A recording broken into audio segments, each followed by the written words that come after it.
Kena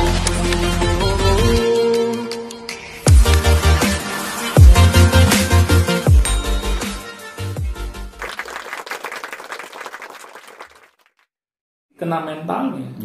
Itu yang sudah melakukan banyak persiapan ya. Ya apalagi yang nggak memiliki persiapan. Itu makin kacau aja itu. Jadi kalau mau uji nyali sih ya boleh-boleh saja, tapi jangan nekat gitu kan. Benar-benar. Nah jadi memang ilmu public speaking ini perlu dipelajari oleh segala jenis umur anak lah. Jangan terpatok anak remaja saja. Malah dari usia anak-anak kita masih kecil ya harus dibiasakan agar kemampuan public speaking mereka itu menjadi lebih baik gitu dari hari ke hari.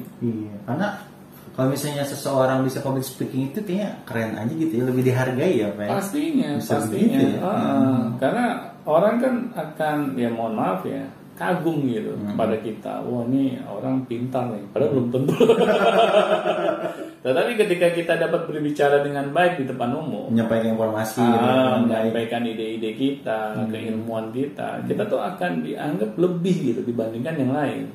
Karena menguasai kemampuan public speaking ini nggak mudah gitu. Karena yang menguasainya yang dengan baik ya hanya sedikit. Jadi kita salah satu orang yang bisa dianggap memiliki kemampuan tersebut gitu.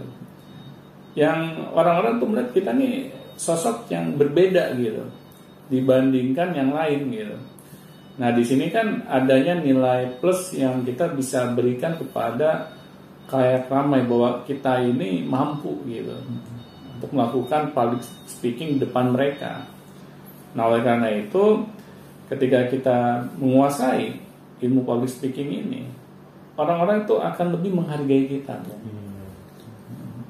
Dan oleh kalau misalnya anak-anak ya, apalagi anak-anak ya, karena kan anak-anak ini kan dalam proses pencapaian cita-citanya gitu ya.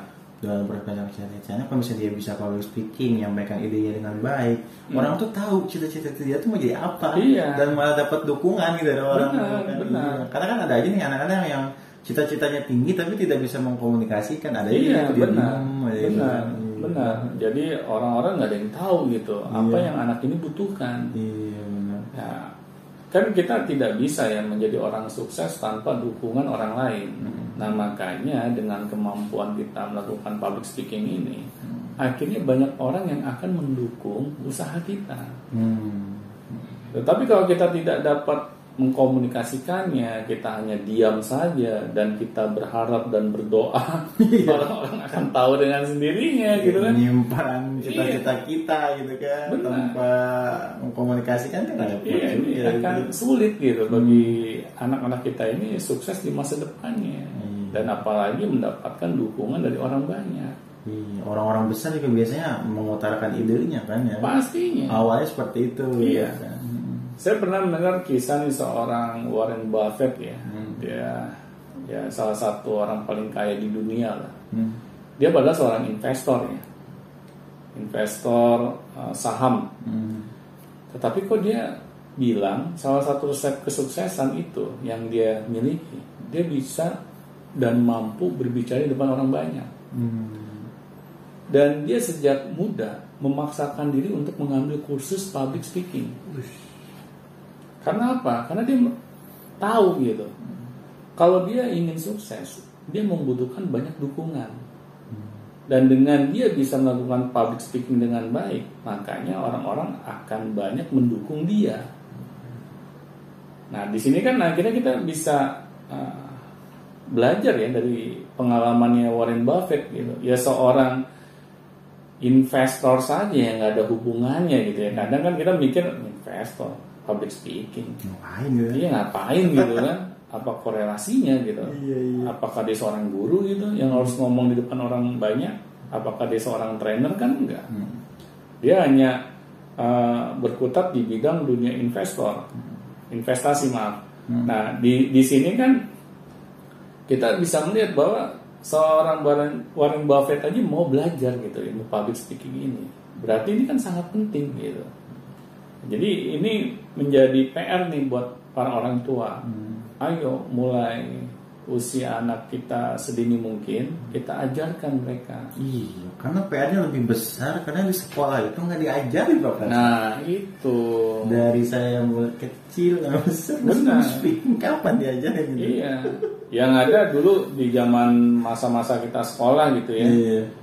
Kita misalnya ingin mengeluarkan pendapat atau ide kita kepada guru, kita malah kadang diremehin. Dianggap kita tahu apa sih. Nah, akhirnya kita males kan untuk mengeluarkan lagi pendapat kita, ide kita. Akhirnya sudah kita berhenti bicara gitu. Nah di sini sebenarnya ya bukan suasana yang kondusif gitu di sekolah. Kalau hal tersebut kejadian gitu.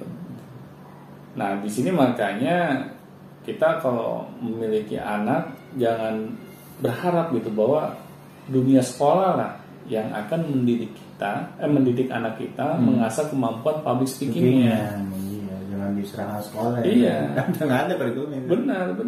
Nah ini seharusnya tanggung jawab orang tua mencarikan guru yang terbaik bagi anak-anak kita mengasah kemampuan public speakingnya. Sampai kuliah pun kayak gitu deh. Iya sampai kuliah. Iya, malah kalau di SMA itu yang berpublic speaking itu adalah yang dihukum. Nah, jadi pernah ngerasain ya?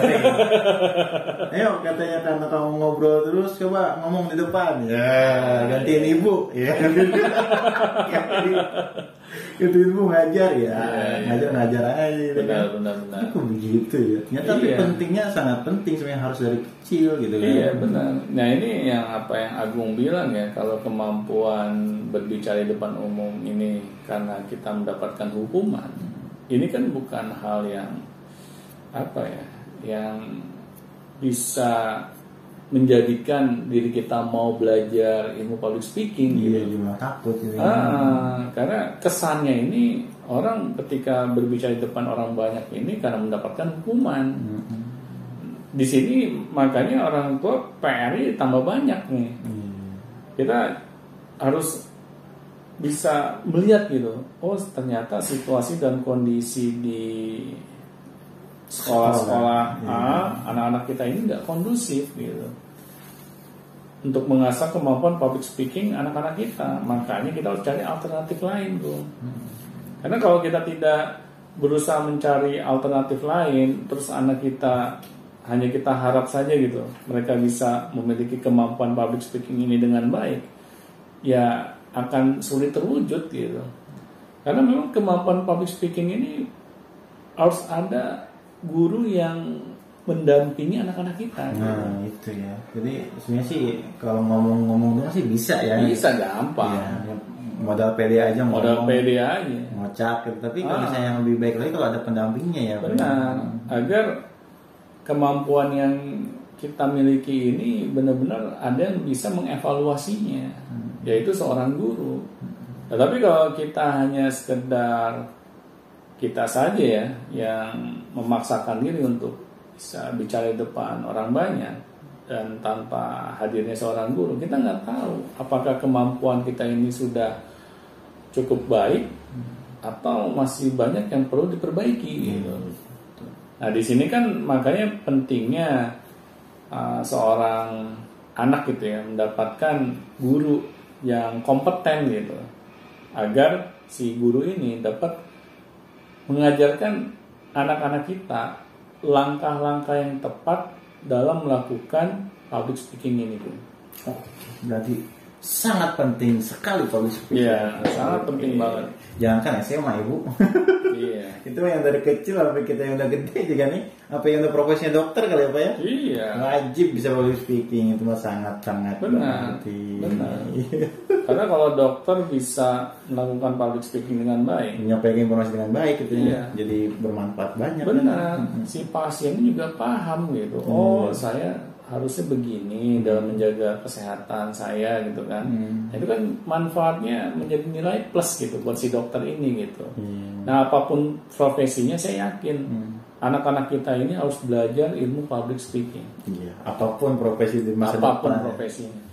Baik, terima kasih Pak. Sama-sama, semoga bermanfaat. Oke, dan jangan lupa kalau misalnya Anda tanyakan tentang public speaking atau Anda ingin les public speaking Langsung saja ya, kita komen-komenan aja di Gmail gitu kan, atau di link deskripsi di bawah ini sudah ada beberapa link, ada link Gmailnya juga, ada link WA, Telegram, dan ada link artikel Beyond Education juga. Silakan dibaca-baca saja, dan sampai jumpa di Beyond Education selanjutnya. Sampai jumpa.